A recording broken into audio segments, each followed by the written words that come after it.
কিন্তু ৰঞ্জিত শৰ্মাই কৈছে 24/7 ইলেকশ্যন মুডত থাকে ৰাজনৈতিক দল স্বাভাৱিক হয়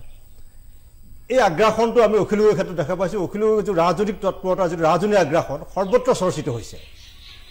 কংগ্ৰেছে কেতিয়াবা বেয়াও পাইছে তেওঁলোকৰ সমষ্টিটোৰ প্ৰচাৰ চলোৱা জাকিৰ হুছেইন ছিকদাৰে কৈছে মোৰ সমষ্টিটোৰ প্ৰচাৰ চলাইছে ধন্যবাদ জনাইছোঁ কিন্তু অখিল গগৈৰ যিটো আগ্ৰাসন যিধৰণে প্ৰচাৰ চলাইছে কালিও মানে কৈছে যে 7 তাৰিখে সভাটো কৈছে যে আমি এ গ্ৰেড দিছে কেতিয়াবা এটা সমষ্টিত যে আমাৰ এইকেইটাত ভাল এতিয়া গতিকে সেই হিচাপে ভাগ কৰিছে অত্যন্ত প্ৰফেচনেল মই অখিল গগৈৰ পৰা জানিব বিচাৰিম যে নিৰ্বাচন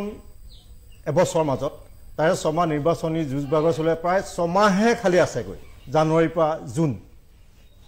গোটেই যিটো পৰিৱেশ পৰিস্থিতি অসমৰ এই সম্পদ এগৰাকী বিধায়ক হিচাপে যিহেতু ৰাইজৰ মাজতে আছে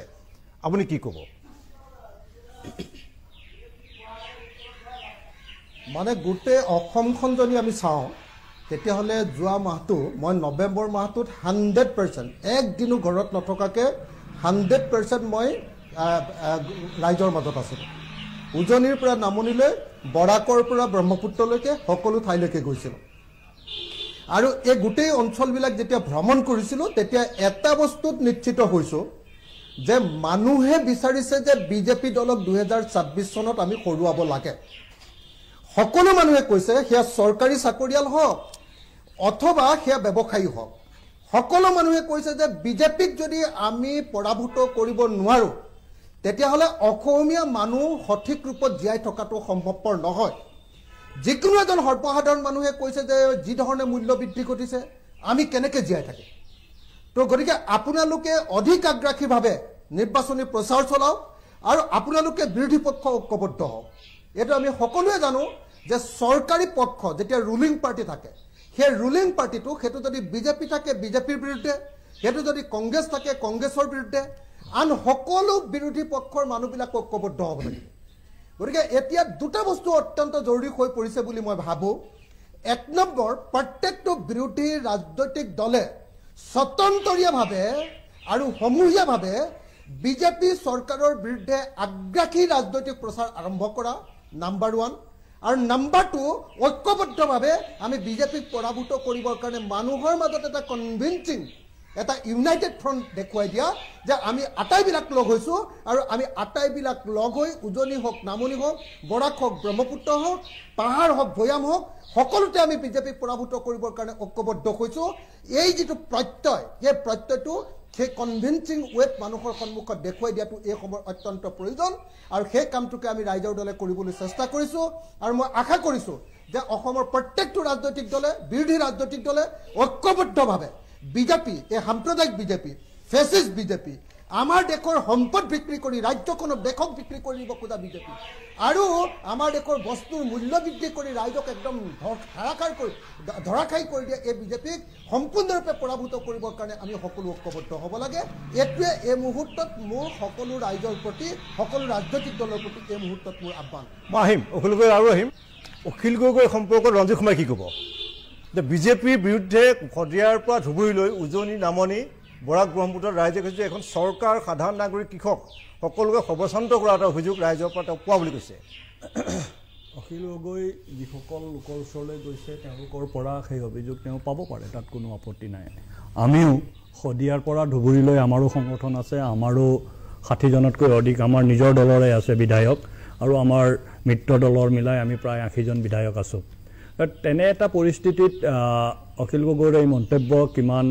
সত্য মোৰ প্ৰশ্ন আছে কিয়নো অলপতে হৈ যোৱা উপনিৰ্বাচনত 5টাতে আমি জিকিছোঁ অখিল গগৈহঁতৰ কি পজিশ্যন আছিল সেইটো আপোনালোকে জানে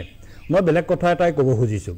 অখিল গগৈ উজনি অসমতকৈ আজিকালি নামনি অসমত বেছিকৈ সমাৱেশ পাতে বা মিটিং পাতে তাৰ কাৰণ কংগ্ৰেছ নেতা গৌৰৱ গগৈক তেওঁ যথেষ্ট ভয় কৰে বুলি কংগ্ৰেছৰ মানুহে কোৱা আমাৰ কাণত পৰিছে সেয়া এইটো তেওঁলোকৰ ভিতৰুৱা কথা মূল ক'ব লগা একো নাই কিন্তু অখিলে দুটা শব্দ কৈছে কমিউনেল আৰু ফেচিষ্ট অখিল গগৈয়ে এই কমিউনেল আৰু ফেচিষ্ট এই শব্দ দুটাৰ অৰ্থ স্পষ্ট ভাষাত কোৱা প্ৰয়োজন আছে বা তাক লৈ আমি পুনৰাই বিতৰ্ক কৰাৰ প্ৰয়োজন আছে ফেচিষ্টটো কি সকলো বিৰোধী সাংসদ সকলো বিৰোধী ৰাজনৈতিক দলৰ নেতাক গ্ৰেপ্তাৰ কৰি জেলত ভৰাই সকলো বিৰোধী ৰাজনৈতিক দলৰ কাৰ্যালয়ত তলা ওলমাই দি ইমাৰ্জেঞ্চি লগোৱাটো গণতন্ত্ৰ ৰক্ষাৰ কাৰণে পদক্ষেপ আছিল দেশত সাম্প্ৰদায়িক সংঘৰ্ষ আমাৰ নেলিৰ পৰা আৰম্ভ কৰি মানে আপোনাৰ বৰপেটা কোকৰাঝাৰ ওদালগুৰিৰ পৰা আৰম্ভ কৰি বিহাৰ ঝাৰখণ্ডলৈকে দেশত সাম্প্ৰদায়িক সংঘৰ্ষ লগোৱা যাৰ শাসনত হায়েষ্ট সাম্প্ৰদায়িক সংঘৰ্ষ হৈছে মুছলমান মানুহ গুলি খাই মৰিছে দাৰ ঘাপত মৰিছে সেই সময়ছোৱাত সেইটো যি দলৰ চৰকাৰ আছিল কংগ্ৰেছ দল সেই দলটো সাম্প্ৰদায়িক নহয় আৰু ভাৰতীয় জনতা পাৰ্টি যোৱা 10 বছৰত এটাও সাম্প্ৰদায়িক সংঘৰ্ষ হ'বলৈ দিয়া নাই দেশত অসমততো হোৱাই নাই আৰু সবকা সাথ সবকা বিকাশ মন্ত্ৰৰে প্ৰত্যেকটো জাতি জনগোষ্ঠীৰ সৰ্বাংগীন উন্নয়নৰ কাৰণে কাম কৰা দলটো ফেচিষ্ট হৈ গ'ল সাম্প্ৰদায়িক হৈ গ'ল আৰু গণতন্ত্ৰক ভৰিৰে মোহাৰি সংবিধানক 90 বাৰতকৈ বেছিবাৰ নিজৰ দলৰ অনুকূলে সংশোধন কৰি ৰাজনীতি কৰা কংগ্ৰেছ দল গণতান্ত্ৰিক হৈ গ'ল এইটো কেনেধৰণৰ কথা কৈছে অখিল গগৈ মই অখিল গগৈ নিশ্চয় উত্তৰ দিব মই এতিয়া কংগ্ৰেছক লৈ এটা অভিযোগ আছে যে নিৰ্বাচনৰ ঠিক এমাহ আগতে খুব হুলস্থুল লগায় তেওঁলোকে আৰু কংগ্ৰেছৰ ভিতৰত দ্বিতীয় অভিযোগটো তেওঁলোকে ধনৰ বিনিময়ত টিকট বিক্ৰী কৰে এইটো বিজয়ী ফালৰ পৰাই বিভিন্ন সময়ত বিভিন্ন মন্ত্ৰী বা বিধায়কে কৰিছে যাৰ কাৰণে তেওঁলোকে এই যে ধাৰাবাহিক যিটো পৰাজয় ধাৰাবাহিক যিটো ব্যৰ্থতাৰ সন্মুখীন হৈছে আৰু তেওঁলোকে তৃণমূল পৰ্যায়ত সংগঠন নাই কি ক'ব নাই চাওক প্ৰথম কথাটো হৈছে কি দিনত হ'লে গোমাতা ৰাতি হ'লে গোকাটা নীতিৰে যি সাম্প্ৰদায়িক বিহবাস্প বিয়পায় বিজেপিয়ে আমাৰ অসমৰ মানুহখিনিক সমগ্ৰ ভাৰতবৰ্ষৰ মানুহখিনিক যি ভাগ কৰি পেলায় এই যিটো একনায়কত্ববাদী স্বেচ্ছাচাৰী আৰু দুৰ্নীতি ভ্ৰষ্টাচাৰী যিখন চৰকাৰ এই চৰকাৰখন ওপৰাবৰ কাৰণে কিন্তু সমগ্ৰ অসমবাসী এতিয়া মানে ৰেডি হৈ আছে একেবাৰে সাজু হৈ আছে আৰু লগতে মুখ্যমন্ত্ৰীৰ লগত হৈ বাই থকা মাত্ৰ এজন দুজন মন্ত্ৰী আৰু মুখ্যমন্ত্ৰীৰ পৰিয়ালৰ এই যে এখনৰ পিছত এখন চাহ বাগিচা কিনা এই যে কৃষকৰ মাটি মানে বেআইনীভাৱে ক্ৰয় কৰি ঔদ্যোগিক ভূমিলৈ ৰূপান্তৰ কৰি মানে নিজে যিটো মানে গোটেই অসমখন মানে একেবাৰে এফালৰ পৰাই গিলি ল'ব খোজা যিটো মানে এক ভয়ংকৰ এটা কথা কৈ লওঁ ঠিকে আছে অভিযোগটো কিন্তু জনজাগৰণৰ ক্ষেত্ৰত কংগ্ৰেছৰ কোনো ধৰণৰ তৃণমূল পৰ্যায়ত কোনো ব্যস্ততা নাই সেই কথাটো লাগিব না মই কৈছোঁ এই যিটো এই আটাইতকৈ মানে অসমৰ ৰাজনৈতিক ইতিহাসত যে আটাইতকৈ বেছি মানে দুৰ্নীতিগ্ৰস্ত এগৰাকী মুখ্যমন্ত্ৰী পৰিয়ালৰ বিৰুদ্ধে সমগ্ৰ অসমবাসী ৰাইজ সাজু হৈ আছে আৰু এই কথা আমি অকল ইয়াত বহি থাকি গম পোৱা নাই আমি ৰাইজৰ মাজত গৈছোঁ কাৰণে আমি গম পাইছোঁ আৰু সেইকাৰণে মই আপোনালোকক কৈছোঁ যে আমি তৎপৰ হয় নে নহয় আপোনালোকে পঞ্চায়ত নিৰ্বাচনত গম পাব আমি আপোনালোকে দেখিছে বাই ইলেকশ্যন বহুত দেখিছে আপোনালোকে আমিও দেখিছোঁ কিন্তু বাই ইলেকশ্যন এইবাৰ কংগ্ৰেছ দলে যেনেকৈ আমি যুদ্ধ কৰিছোঁ বিজেপিৰ বিপক্ষে যেনেকৈ আমি যুঁজ দিছোঁ তেনেকৈ কিন্তু আচলতে আমি আগতে আচলতে বাই ইলেকশ্যনত হোৱা নাই লগতে মই এটা কথা ক'ম তেখেতে যিটো কথা কৈছিল যে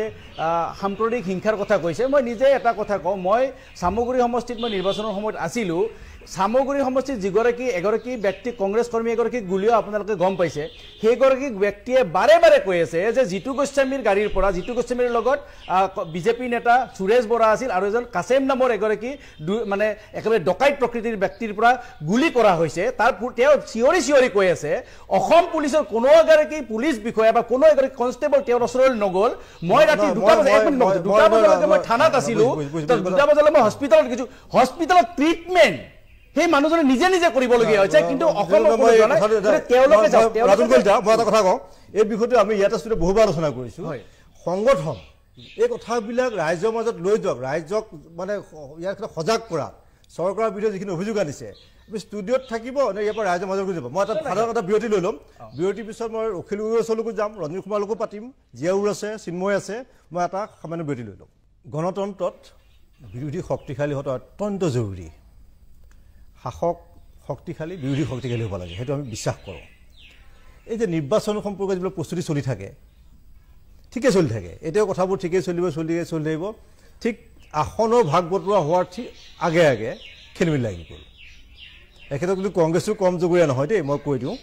আৰু বিৰোধীৰ এইফালে চাব 2021 বিধানসভা নিৰ্বাচন তাৰপিছত আহিল ৰাজ্যসভা নিৰ্বাচন ৰাষ্ট্ৰপতি নিৰ্বাচন আকৌ 2024 লোকসভা নিৰ্বাচন বৰপেটা সমষ্টিক লৈ অচল অৱস্থা আকৌ উপ নিৰ্বাচন বিহালীক লৈ একে অৱস্থা মানে বাৰে ফাউল খেলি আছে অথচ তাৰপৰা কিন্তু প্ৰত্যেকবাৰে নিশিকে সকলো ঠিকেই কয় যে আমি কৰিম আমি এনেকুৱা হ'ব তেনেকুৱা হ'ব আমি এইবাৰ ঠিক হ'ম আমি চব মিল হ'ম শেষ মুহূৰ্তত ক'ৰবাত কংগ্ৰেছে যেন নিজৰ ফালে গলটো মাৰি দিয়ে ছুইচাইড গ'ল বেয়া পাব নালাগে মই শক্তিশালী বিৰোধীৰ কাৰণে কৈছোঁ আৰু এই গোটেই হেৰিটোৰ কাৰণে খেলি মেলি হয় আৰু মানে বিকল্পৰ সন্ধানত থকা যিসকল আছে তেওঁলোক হতাশ হৈ যায় কাক ভোট দিব আচলতে 6টামান ভাগ হৈ যায় গৈ পিনে গালি গালাজ প্ৰতিযোগ অভিযোগ প্ৰতি অভিযোগ জিয়াৰ পৰা ঘূৰি বিচাৰিছে এইটো কি কাৰণে হয় বিৰোধীৰ যে আস্থা লাহে লাহে লাহে লাহে মানুহ যে নোৱাৰিব আকৌ কাজিয়া লাগিব হ'লেই নহয় সেইটো হ'ব জিতুমণি দা বৰ ধুনীয়া এটা প্ৰশ্ন কৰিছে কিন্তু প্ৰশ্নটো মানে এটা দুটা বাক্য বা 1 মিনিটত উত্তৰ দিয়াটো বৰ সহজ নহ'ব এনে আপাতৰ দৃষ্টিত ওপৰে ওপৰে যদি মই আপোনাক বিশ্লেষণ কৰোঁ তাৰ বহুতকেইটা কাৰণ ৰাজনীতিত আপুনি সক্ৰিয় মানুহ মানে মিডিয়াত ইমান দিনৰ এক্সপিৰিয়েঞ্চ আপোনাৰ গণতান্ত্ৰিক ৰাজনৈতিক ব্যৱস্থাত অকল বিৰোধী দলে চৰকাৰ বগৰাম বুলি যদি ভাবে এইটো অসম্ভৱ বিৰোধী দলে অকলে চৰকাৰ বগৰাব নোৱাৰে চৰকাৰ সলনি কৰিব নোৱাৰে তাৰ লগত ৰাইজ আৰু তাৰ লগত সংবাদ মাধ্যম এই তিনিটা খণ্ড বিৰোধীৰ এই তিনিটা কিন্তু বিৰোধী দেই এই তিনিটা খণ্ড যদি একেলগ নহয় তেতিয়াহ'লে আপুনি চৰকাৰ বগৰুৱাৰ চৰকাৰ সলনি কৰাৰ চৰকাৰ পৰিৱৰ্তন কৰাৰ শাসন পৰিৱৰ্তন কৰাৰ আশা কৰিব নোৱাৰে আমাৰ যিখন চৰকাৰ শাসনত আছে তেওঁলোকে নীতি নিষ্ঠাটো নায়েই তেওঁলোকে কেনেকৈ গণতান্ত্ৰিক ব্যৱস্থা সংবিধানক পদাঘাত কৰিছে সততা নিয়ম এইবিলাক নাইকিয়া কৰিছে আৰু প্ৰলোভনৰ ৰাজনীতি অসততাৰ ৰাজনীতি কেনেকৈ কৰিছে ব্যাখ্যা কৰাৰ প্ৰয়োজন নাই সকলোৱে জানে বিধায়ক কিনা বেচাৰ পৰা আৰম্ভ কৰি ৰাইজ কিনা বেচালৈকে এতিয়া ৰাইজৰ মই এতিয়া এইকেইদিন গাঁৱত ঘূৰি ফুৰিছোঁ কিছুমান কথা গম পাইছোঁ মানুহে আমাক স্পষ্টভাৱে কয় যে চাওক এতিয়া আমি বিজেপিৰ বিৰুদ্ধে নকওঁ কেলে নকওঁ এই কিবা কিবি অলপ পাই আছোঁ না মানে আমি কথা ক'লেই মানুহে আমাক আমাৰ বস্তুবোৰ কাটি দিব সুবিধাবোৰ কাটি দিব আমি যেতিয়া কিন্তু ক'ব লাগে তেতিয়া কম ইলেকশ্যন আহক আপোনালোকে চাব ইলেকশ্যনৰ সময়ত কিন্তু আমি বিজেপিক ভোট নিদিওঁ আমি বিজেপিৰ তীব্ৰ বিৰোধী এইবাৰ এতিয়া কৈছে আমি মই নিজৰ অভিজ্ঞতাটো আপোনাক এতিয়া উপনিৰ্বাচনৰ পিছত মই নিজৰ অভিজ্ঞতাটো উপনিৰ্বাচনৰ পাছৰ এতিয়া অফ লেট এতিয়া 3 নম্বৰ যিটো কম্পনেণ্ট মই আপোনাক কৈছোঁ সংবাদ মাধ্যম এটা চাব সংবাদ মাধ্যমত মই আপোনাকে কোৱা নাই প্ৰায় মানে সংবাদ মাধ্যমৰ আটাইকেইটা খণ্ডতেই কি হয় সংবাদ মাধ্যমক চৰকাৰে কেনেকৈ নিয়ন্ত্ৰণ কৰিছে কেনেকৈ প্ৰেছাৰত ৰাখিছে সেই কথাটো আমি ৰাজহুৱাকৈ আলোচনা নকৰোঁ যদিও কথাটো আমি সকলোৱে জানো ফলত কি হৈছে সংবাদ মাধ্যমেও সেই সাহসটো দেখুৱাবলৈ সংকোচ কৰিবলগীয়া হৈছে যে চৰকাৰখনৰ আজি অসমৰ অৱস্থা আজি মাজতে মই অলপ মাজত ৰখাই লৈছোঁ মই এতিয়া ধৰি ল'লোঁ অখিল গগৈ এজন বিৰোধী শক্তিশালী নেতা হয় মই এইটো সকলো সংবাদ মাধ্যম যে নহয় মই কথাটো আপোনাক স্পষ্টীকৰণ দিব বিচাৰিছোঁ বা লুৰিণজ্যোতি গগৈ কংগ্ৰেছৰ যিবোৰ সভা আছে কিন্তু বহু তেওঁলোকৰ সভা সমিতি আমাৰ ফোনো আহে ইমান বেছিকৈ মানে সাহস বেয়া নকয় যে আপোনালোকে বহুত বেছিকৈ অখিল গগৈক দি দিছে এই লুৰিণক বহুত বেছিকৈ দি দিছে আমাৰো দিবহে এনেকৈও কিন্তু কৈছে মই পইণ্টটোত আহিলোঁ মোক কমপ্লিট কৰিব দিয়ক আপুনি এতিয়া অসমৰ হস্পিটেলত দৰৱ নাই চিকিৎসক নাই উপযুক্ত স্বাস্থ্যসেৱা নাই শিক্ষা খণ্ডৰ অৱস্থা ভয়ংকৰ অৱস্থা বেয়া সকলো ছেক্টৰতে কৰ্পোৰেট ৰাজ চিণ্ডিকেট ৰাজ কয়লা চুপাৰী পাণ কণী মাছ গৰু সকলোতে চিণ্ডিকেট নিবনুৱা সমস্যাৰ ভয়ংকৰ অৱস্থা কৰ্মহীনতা এইবোৰক লৈ কিন্তু আমি টক শ্ব' আয়োজন কৰা দেখা নাই কম হয় 100টা য'ত হ'ব লাগিছিল তাত 10টা হয় মই যিটো কথা মই কোৱা নাই যে সংবাদ মাধ্যম একেবাৰে সম্পূৰ্ণ চৰকাৰৰ ফলীয়া হৈ গৈছে সেই কথাটো মই কোৱা নাই মই কেৱল এই কথাটো কৈছোঁ যে এই বিৰোধীক কেৱল বিৰোধীৰ বাতৰিটো দি স্পেচ দিলেও নহ'ব সংবাদ মাধ্যমে চৰকাৰৰ দুখটো চকুত আঙুলি থৈ দেখুৱাই দিয়াৰ সেই সাহসকণ দেখুৱাৰ যিটো মানে সংবাদ মাধ্যমৰ যিটো সাহস সেই সাহসটোৰো কিন্তু ক'ৰবাত অভাৱ আছে আৰু সেইকাৰণে মই কৈছোঁ আমি বিৰোধী আমাৰ ব্যৰ্থতা আছে হয় আমি নোৱাৰিছোঁ আমি পৰা নাই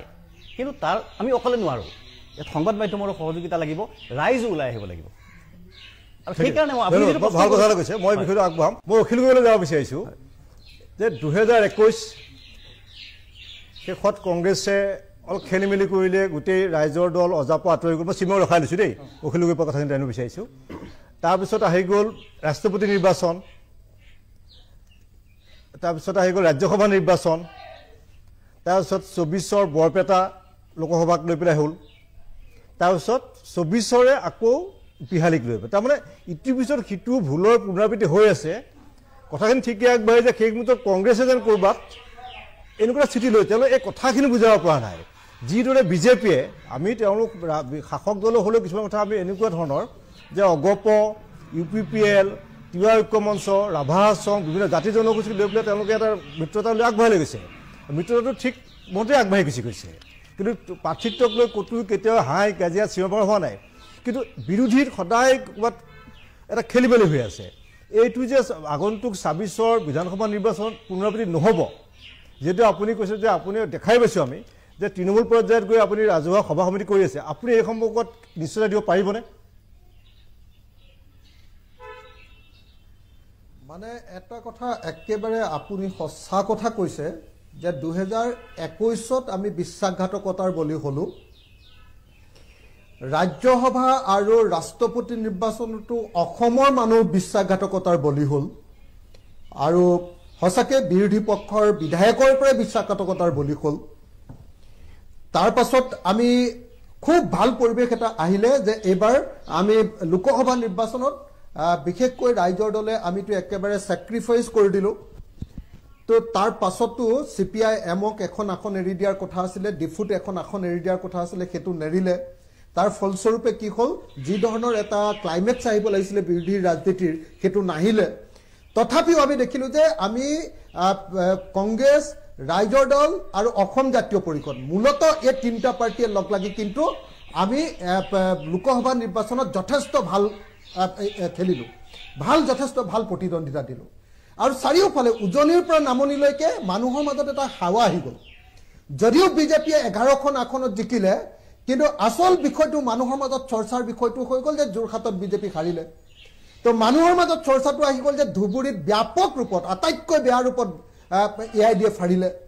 মানুহৰ মাজত চৰ্চা আহি গ'ল যে নগাঁৱত আমি হৰুৱাই দিলো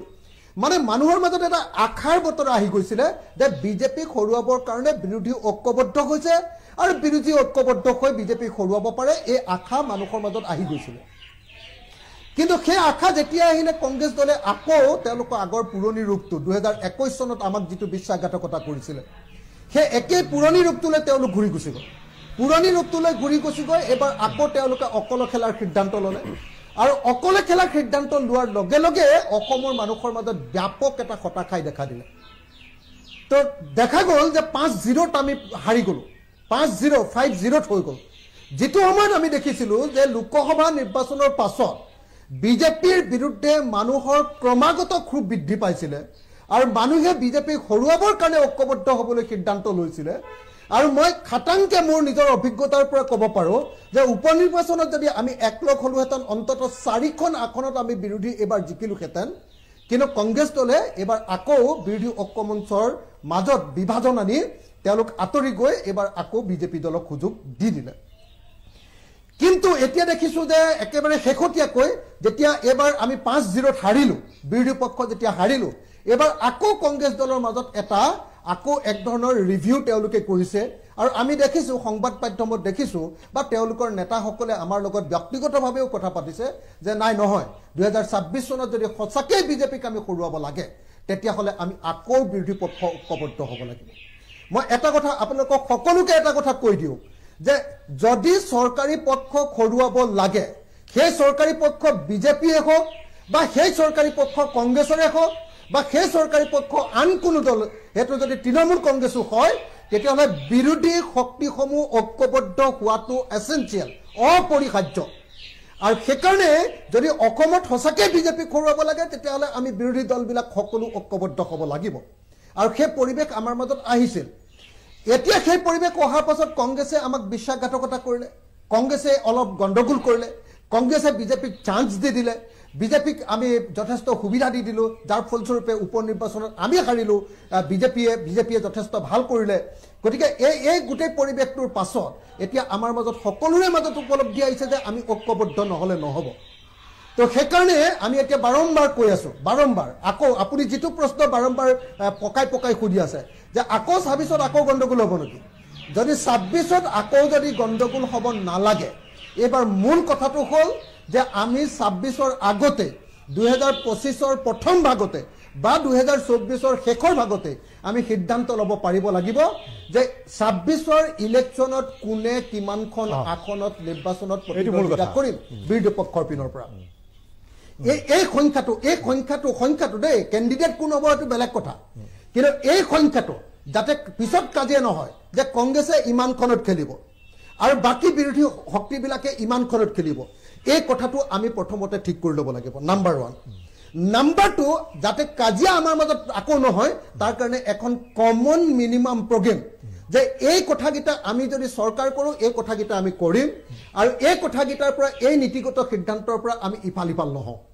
যদি এই দুটা বস্তু আমি ঠিক কৰি ল'ব পাৰো 2026ত আমি বিজেপিক হৰুৱাব পাৰিম 100% মোৰ বিশ্বাস আছে মই কৈছোঁ যে মই সকলো ঠাইলৈ গৈছোঁ এইবাৰ উপ নিৰ্বাচনত যে আপোনালোকে যদি নিৰ্বাচনটো পৰ্যালোচনা এইবাৰ দেখিব আপোনালোকে উপ নিৰ্বাচনত এইবাৰ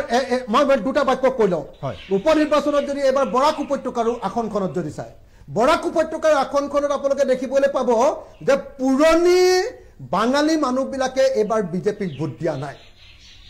অসমৰ মানুহে ভাবি থাকে যে গোটেই বাঙালী মানুহবিলাকে বিজেপিৰ পক্ষত কিন্তু মাত্ৰ 8 নে 9 হাজাৰ ভোটত এইবাৰ জিকিলে কি কয় আপোনাৰ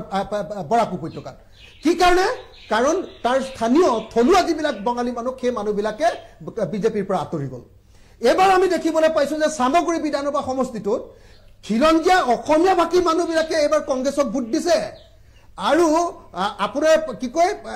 মুছলমান মানুহবিলাকে যাক তেওঁলোকে মিয়া মিয়া বুলি গালি পাৰে তেওঁলোকক কি কৰিছে এবাৰ বিজেপিক ভোট দিয়াবলৈ বাধ্য কৰিছে কংগ্ৰেছক ভোট দিছে অসমীয়া ভাষী মানুহবিলাকে দেখিবলৈ পালো যে আমাৰ বিহালী সমষ্টি অখিল গগৈ মই এটা বিৰতি ল'ম বিৰতিৰ পিছত মই আকৌ আপোনাৰ ওচৰলৈ আহিম অখিল গগৈ এটা বিৰতিৰ পিছত মই আপোনাৰ ওচৰলৈ আকৌ আহি আছোঁ আৰু তাৰ পাছত জানিব বিচাৰিম বিৰতিৰ পিছত যে বিজেপিয়ে কেনেকৈ এই ৰাজনৈতিক আঞ্চলিক দলক লৈ বা আঞ্চলিক শক্তিক লৈ কেনেকৈ মিত্ৰতা চলাই লৈ গৈছে এইটো মই জানিছোঁ ৰঞ্জীৱ কুমাৰৰ পৰা চলকৈ আহিম এই ক্ষমতাক বিনাজী বিজেপি মই ৰঞ্জীৱ কুমাৰৰ পৰা জানিব বিচাৰিম অগপ UPPL তিৱা ঐক্যমঞ্চ ৰাভা হাছঙকে ধৰি আঞ্চলিক দলসমূহক লৈ পেলাই বিজেপিয়ে এই 10 বছৰৰ সময়ত দ্বিতীয়টো কাৰ্যকাল শেষ হ'বলৈ ধৰক 10 বছৰ হোৱাৰ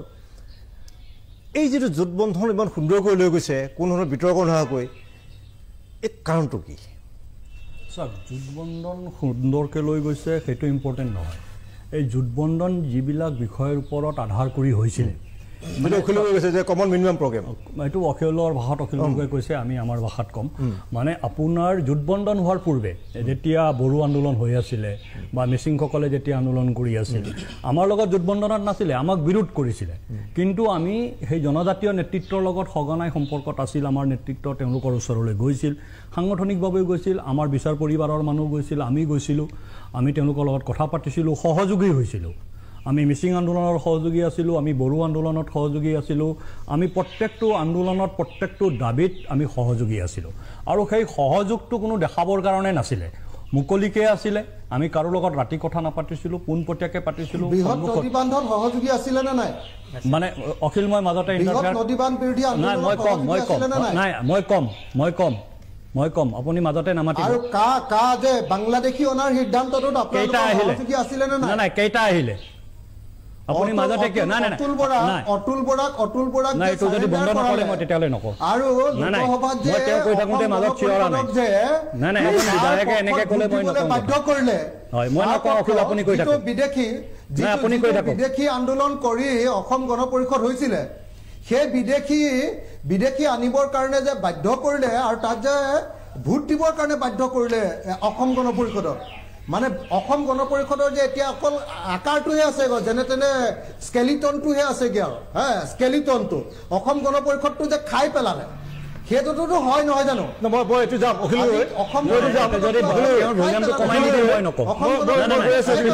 অখিল যদি এডিটৰ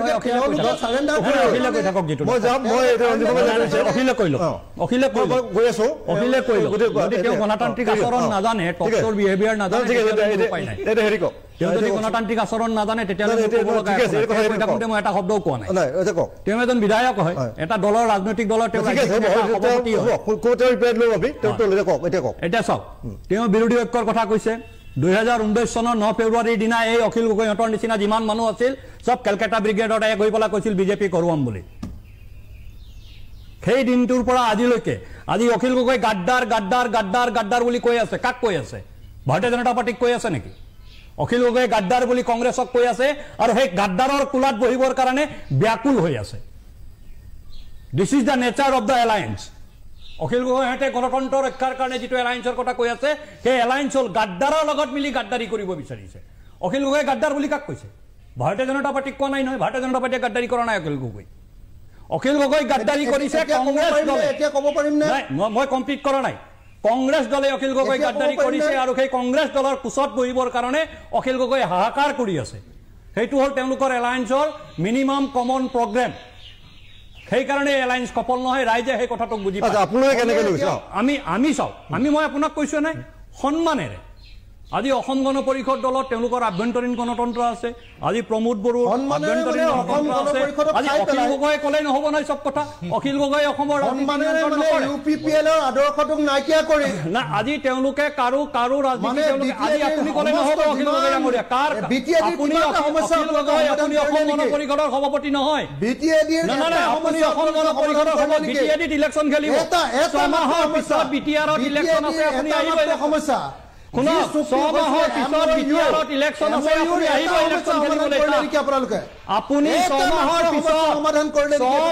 পিছত বিটিআৰত ইলেকশ্যন আছে ছমাহৰ পিছত বিটিআৰত ইলেকশ্যন ইলেকশ্যন খেলক মই প্ৰত্যাহ্বান জনাইছো আপোনাক মোক এটা কথা এটা এমচিএলএ জিকাই দেখুৱাই দিয়ক বিটিআৰত ৰাইজৰ দলে কি আছিল আপোনালোকৰ নাই যে বাংলাদেশী অসমলৈ আনিম বুলি কোৱাটো আপোনালোকৰ মিনিমাম বাংলাদেশী অহা নাই আপোনাৰ অপপ্ৰচাৰত মানুহ ভুল নাযায় এতিয়া আপোনালোকে এইবিলাক কথা কৈ থাকি লাভ নাই আপুনি লাভ নাই কথা কৈ থাকি লাভ আপুনি কংগ্ৰেছক গাদ্দাৰী বুলি ক'ব আৰু কংগ্ৰেছৰ পিছত বহিবৰ কাৰণে হাহাকাৰ কৰিব সেই নীতি আমাৰ নাই জাতিৰ গাদ্দাৰ আপোনালোক গাদ্দাৰ আপুনি গাদ্দাৰ আপোনালোকে জাতিক গাদ্দাৰী কৰিছে শুনক আপোনাৰ নেতৃত্বত অখিল গগৈ আপোনাৰ নেতৃত্বত জনতা ভৱনৰ সন্মুখত জনজাতি যুৱকক তেল ঢালি জ্বলাই দিয়া হৈছে আপোনাৰ নেতৃত্বত জনতা ভৱনৰ সন্মুখত অসমৰ জনজাতি যুৱকক তেল ঢালি জ্বলাই দিয়া হৈছে আপোনাৰ দলে জ্বলাইছে জনজাতি যুৱকক আপোনাৰ দলে কেৰাচিন তেল ঢালি পেট্ৰল ডিজেল ঢালি গুৱাহাটীৰ ৰাজপথত জ্বলাইছে এই নেতা আপুনি কি কথা কয় আপুনি নাই কি কথা কয় অখিল গগৈ জনজাতি যুৱকক জ্বলোৱা মানুহ অখিল গগৈ জনজাতি যুৱকক গাদ্দাৰ জ্বলাই অখিল গগৈ জ্বলাইছে দিছপুৰত গাদ্দাৰী কৰিছে আপুনি জনজাতি যুৱকক গাত তেল ঢালি আপুনি জ্বলাইছে নে আপুনি সেই কথাটো অসমীয়া জাতিৰ গাদ্দাৰ আপুনি কৰিছে অসমৰ জনজাতিক আপুনি গাদ্দাৰী কৰিছে আপুনি দয়াঙৰ মানুহক গাদ্দাৰী কৰিছে আপুনি শিৱসাগৰৰ মানুহক গাদ্দাৰী কৰিছে আপুনি দয়াঙৰ মানুহক গাদ্দাৰী কৰিছে শিৱসাগৰৰ মানুহক গাদ্দাৰী কৰিছে আপুনি গাদ্দাৰ হয় আপোনাৰ যুৱকক জ্বলাই দিয়া হৈছে অখিল গগৈ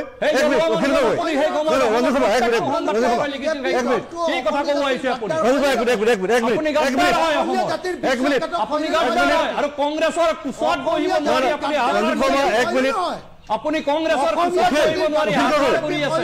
অখিল গগৈ কংগ্ৰেছৰ বুলি ক'ব আৰু কোচত বহিবৰ কাৰণে ইয়াতকৈ আৰু আমোদজনক ঘটনা অসমৰ ৰাজনীতি এইবিলাক সামান্য বিৰতি ল'ব কম সময়ৰ কাৰণে দেই আকৌ ঘূৰি আহিছোঁ প্ৰতিপক্ষকে শেষৰ অংশ মাত্ৰ 5 মিনিট আছে মই প্ৰথম কংগ্ৰেছৰ গাতুলৰ পৰা জানিব বিচাৰিম যে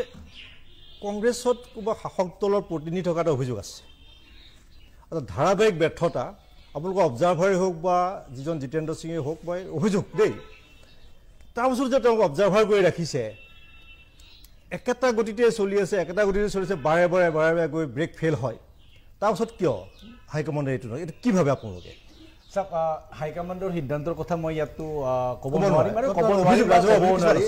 ৰাজহুৱা অভিযোগ কিন্তু মই অলপ আগৰ কথাটো আপোনাক দুটামান কথা ক'ব লাগিব কাৰণ আপুনি কৈ আছে যে তেওঁলোকে এই মিত্ৰতা চলাইছে আপুনি কওক এজিপি বুলি দল অসমত আছে নেকি এজিপিৰ যিটো লক্ষ্য উদ্দেশ্য আছে সেই উদ্দেশ্য এতিয়া আছে নেকি এজিপিত অতুল বৰা কেশৱ মহন্তৰ বাদে লগতে মই এখেতক সুধিব গৈছো ৰঞ্জিত শৰ্মাক সুধিছো তেওঁলোকে যেতিয়া 2014 চনৰ আগত কৈছিলে যে হিমন্ত বিশ্ব শৰ্মাক লুইজ বাৰ্জাৰ হাওদা কেলেংকাৰীৰ কেছত ৰঙা ফাইল উলিয়াই তেওঁলোকে জেলত পঠাম বুলি কৈছে সেই হিমন্ত বিশ্ব শৰ্মাৰে গৰিয়াৰ নেগুৱাত কৰি তেওঁলোকে ৰাজনীতি কৰিছে তেওঁলোকে লাজ পাই নাপায় মই সুধিব বিচাৰো ৰঞ্জিত শৰ্মাই মানৱেন্দ্ৰ শৰ্মা হত্যাৰ গোচৰত হিমন্ত বিশ্ব শৰ্মাৰ নাম সাঙুৰ খাইছিল নে খোৱা নাই তেখেতে যে গাদ্দাৰ বুলি যিটো কথা কৈ আছে তেখেতক সুধিব বিচাৰিছো যিগৰাকী হিমন্তক তোমালোকে জেলত পঠাম বুলি কৈছিলা সেই গৰাকী হিমন্তৰ নেগুৱাত ধৰি ৰাজনীতি কৰিবলৈ তেওঁলোকে লাজ পাইছে নে সেইটো কথা মই অখিল গগৈ কৈছে কংগ্ৰেছক কংগ্ৰেছ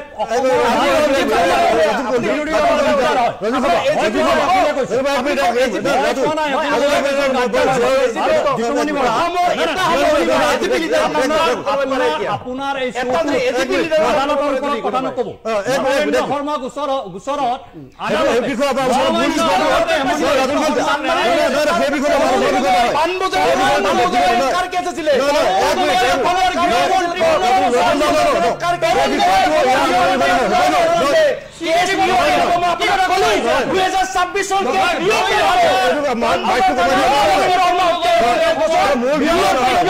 ৰঞ্জিত শৰ্মাৰ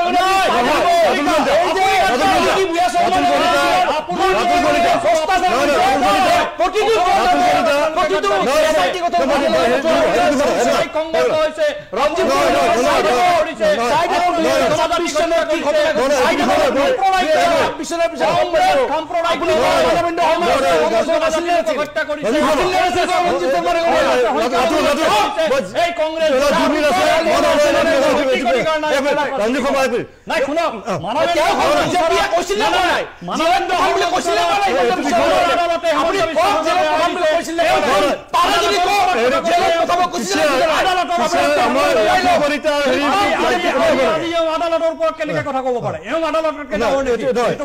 ৰাতুল কলিতা মই বিষয়টো আমাৰ নহয় তেওঁ কৈছে এইটো বিষয় নহয় আলোচনাৰ বিষয় নহয় মই জীয়াও মই এক ৰঞ্জু শৰ্মা মই জীয়াও ৰহমানৰ পৰা জানিব বিচাৰিম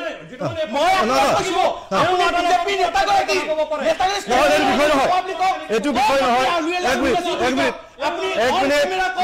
বিজেপি নেতা আউলিয়াল্লাহ ভুল আছিল বুলি কওক ভুল কথা কৈছিল বুলি কওক ৰাতুল কলিতা এইটো বিষয় নহয় এইটো বিষয় আলোচনাৰ বিষয় নহয় কিতাপ লিখিছিল এখন ভুল বুলি কওক এক মিনিট ৰঞ্জিত শৰ্মা আৰু এক মিনিট নহয় এইটো বিষয় নহয় আলোচনাৰ বিষয় নহয় ৰঞ্জিত শৰ্মা নহয় এক মিনিট এইটো বিষয় নহয় তেওঁ সম্পূৰ্ণ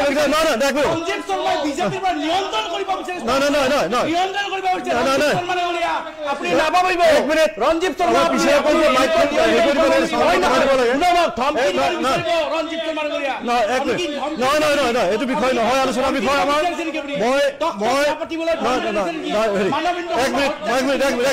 ৰাতুল কলিতা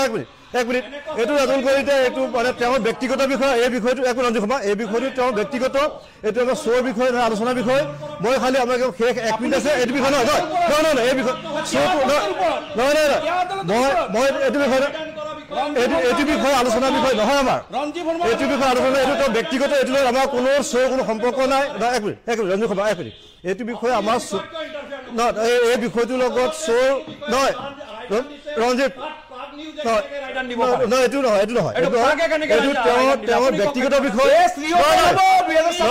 এইটো বিষয় নহয় ৰাতুল কলিতা এক মিনিট নহয় ৰঞ্জিত শৰ্মা এইটো নহয় এইটো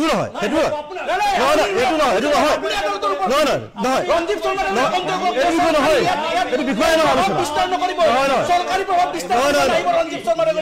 মই এক মিনিট পিছিয়ে চাউণ্ডটো কমাই দিব লাগে এক মিনিট আছে চাউণ্ড কমাই দিয়া আছে এতিয়া মই ক'ব বিচাৰিছো আমাৰ মূল বিষয় আছিল যে বিৰোধীয়ে কিয় উজুতি খাইছে বিৰোধীয়ে কিয় উজুতি খাইছে বিৰোধীয়ে কিয় ব্যৰ্থ হৈছে কংগ্ৰেছে ক'ত জোট লগাই দিয়ে শেষ মুহূৰ্তত প্ৰতিটো নিৰ্বাচনৰ সময়ত কংগ্ৰেছে অদ্ভুত কিছুমান যুক্তি দি পেলাই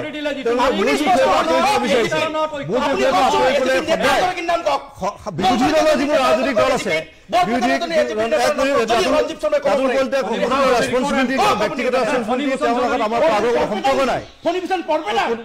সেইটো বিষয়ে কোনো হ'বই নোৱাৰে আমি কৈছো যে